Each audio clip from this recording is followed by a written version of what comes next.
metaphor is about young elephants being tethered, bound to a pole in a circus tent, and they're kept there with a strong rope. And this elephant learns at a certain moment to just give up, that it can break the rope because it actually cannot. And so at a certain moment they just, the elephants grow up and they become these 4 or 5 ton big animals for the circus act. And they have this sort of rope, flimsy little rope, and in principle they could just easily break it and move anywhere, but they don't. And the circus is, in the story, it burns down. The elephants die because they think they're stuck with this little rope. So it's actually the memory that is keeping them there. It's very important to say that we're sitting right there on the porch. And I see the table is standing even there, you see? Yeah. There's not someone sitting at the table. Now that's an omission, isn't it? Yeah, it's not in a real time design. And then the animals, the workshop, the glass house. The glass house will be new. And this whole area is now garden. And you see in the garden is their house, and there's a house, and there's a house. Here at the edge is a house. But that's fine, because houses can be in an edible landscape. Wow. People just walk out of their back door and pick their breakfast. And, This little house is there already? yeah, that's that. That's the little Great. house Barbara works in. You see a tent and a camper van, and they're there. I'm also, this florist put a dinosaur in the forest. Yeah. Ah, there is a dinosaur. Here, Yeah. this little thing I'm here. not sure if it's a dinosaur, but it is a big animal, yeah. Well, it sticks more than 15 And meters this above is the Peter's forest. fantasy. That's to be a tower with a restaurant on top. And Yeah, where Noel can cook. our son Noel, he at a certain moment says, "Yeah, I want to become a chef." It's like, okay, you go to school. So we had some, definitive difficulty getting him into a school. So we decided to school him ourselves after doing preliminary school. And all kinds of chefs from all over the world came, from New Zealand, from Costa Rica, from America. So he's learning from all kinds of people. So those chefs come here for a month. And now we're negotiating with someone that's going to probably stay 3 to 6 months, who's had his own restaurant, who's had 7 positions in as a chef, cuisine.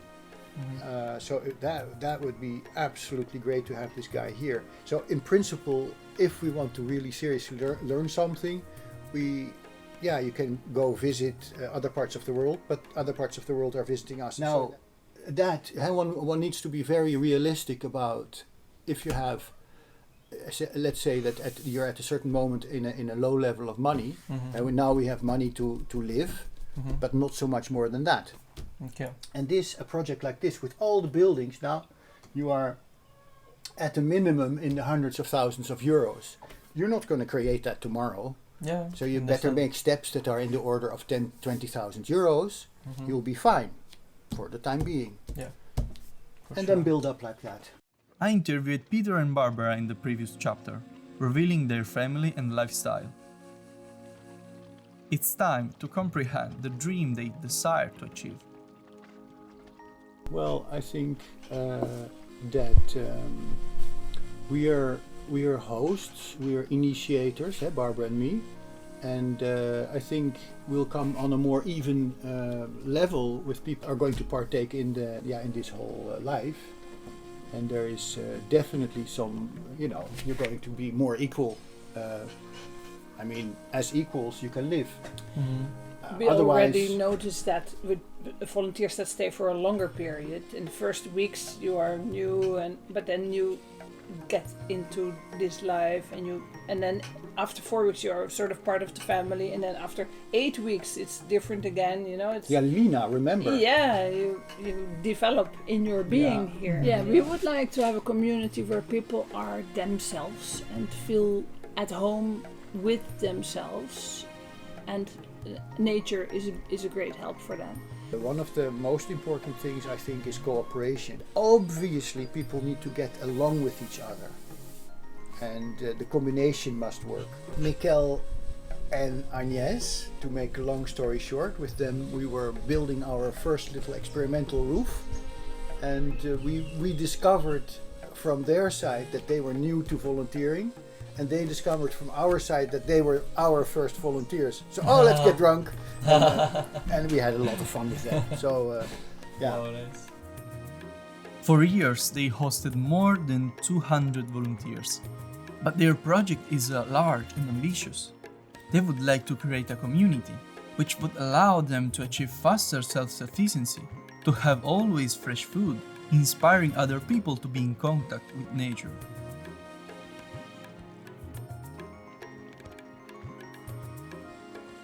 I figure out how much they care about that land and how much that land gave to them.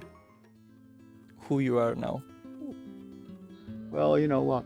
It's not something that needs to be caught in words.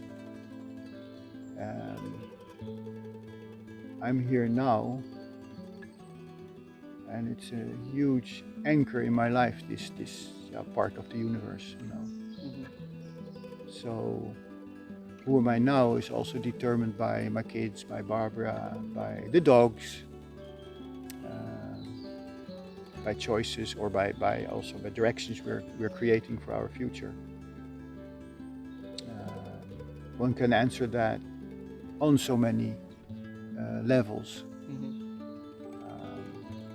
I'm a child of my parents, obviously child of my culture, my time, my friends. And also a receiver of Christian values, Mm-hmm. and where I'm not saying that I'm religious, but the institutions of churches, many churches, have shaped our European thought to such an extent that that lives in me as well, so that makes me as well. There's a speed in how how one grows up, being educated,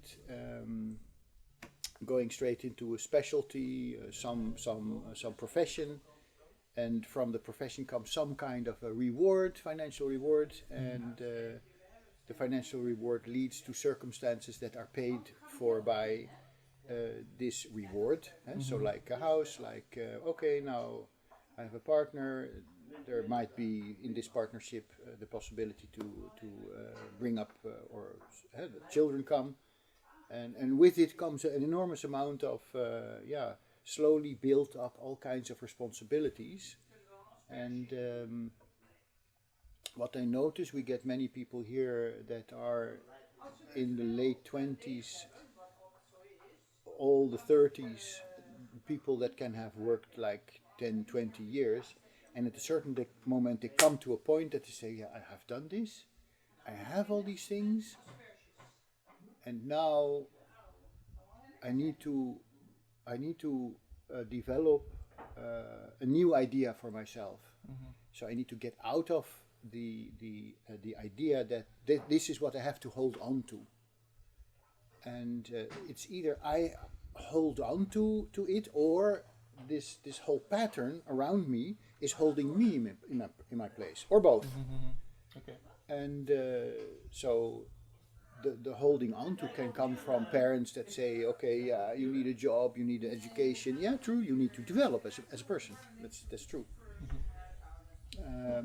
But you also need to be able to as a person, to be able to make the jump, to say, okay, now I'm here now, that's fine, we've done that. What are the lessons I've learned from these 10, 20 years, and what I'm going to do next?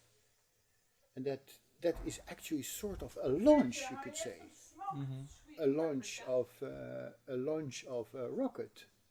You know, the rocket needs to spend an enormous amount of energy to get up to speed, to escape the gravity of the Earth. That's a perfect metaphor, actually, of something completely designed to escape this gravity field. and they get to some kind of purpose and goal. When the camera was turned off, Peter told me a deep message. If I think about my age, no more jokes about the age, I swear. Past middle age, I can think that I couldn't see the end of some projects. But if I get influenced by this mentality, I shouldn't do anything. So I do my best until I can do it. During my stay, I saw that behavior. I appreciate that state of mind, because it's when you start to give up, turn around, you are indifferent when you can act, that the world goes to hell, just in the direction you didn't want to look. That doesn't mean that it's a mandatory step to create or decide to live in a community. For many reasons, everything can go wrong. Different personalities, ideas, habits, and goals. Nevertheless, there are people in the world that actively want to create a bright future. Allow your dreams to come out, write about those dreams, and see that you get people around you that are in for those dreams, and be rigorous about that, because you become the average of the 5 people that you hang around with most. You know, there's so many things said about how people reach their dreams. The more your known group shoots at you, the more you know that you're headed in the right direction. So you need to go right into the shooting. And then those that are meaning harm, well, say goodbye rigorously, with the open door that if they change their mind, they're always welcome, but they're not for you in this time. You have to move somewhere. If you know that influence, you're going to take care that it doesn't affect you, and because one is going to concentrate on people that are lights in the dark, you know, and just keep on learning and not be directed by people that want to have you smoke and drink and just waste your time. You know, because time just vanishes, and that doesn't come back. Money can come back, time doesn't, ever. It's like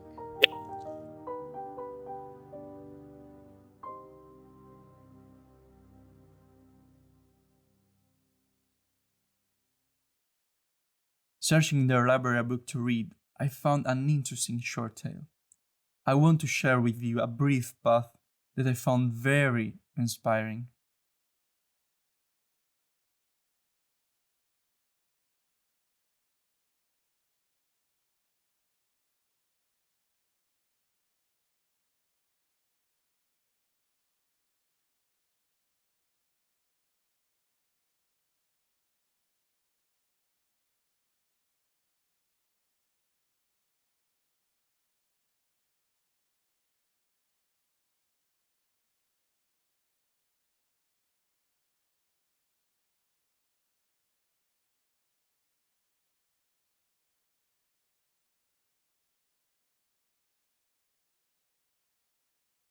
I'm very curious what you are going to do, because you are very busy with filming. It's like as if a filmer is being born here. That's sort of, you know, a dream statement